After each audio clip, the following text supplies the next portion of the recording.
میں فارمولہ دے کے جا رہا ہوں اتحاد امت کا. 4 چیزیں جس پہ امت کھڑی ہے: اللہ، نبی، اہل بیت، صحابہ. ایسا 5ویں چیز ہے ہی کوئی نہیں. اللہ، نبی، اہل بیت، صحابہ.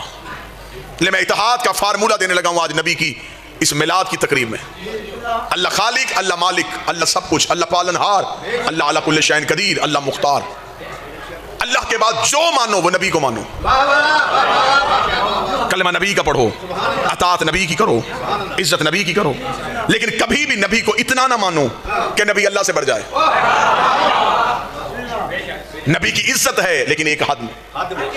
اللہ کی عبادت ہے، مصطفیٰ کی اطاعت.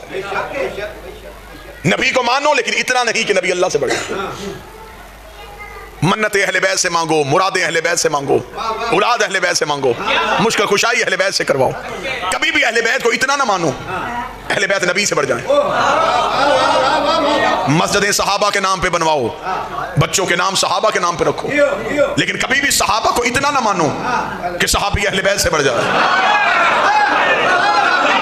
اللہ اللہ رہے، نبی نبی رہے، اہل بیت رہے، صحابہ صحابہ رہے. اگر آپ بھی کسی بندے کے چہرے پہ پریشانی ہے تو میں نے جملہ شیعہ مقرر بن کے تو نہیں کہا تھا، میں نے تو اتحاد امت کا فارمولہ دیا تھا. اگر کوئی کہتا ہے کہ یہ ساری چیزیں ایک جگہ پہ دکھا تو میں ایک جگہ پہ دکھا دیتا ہوں. مسجد اللہ کی تھی، سجدے میں نبی تھا، پشت میں اہل بیت تھے، پیچھے صحابہ تھے.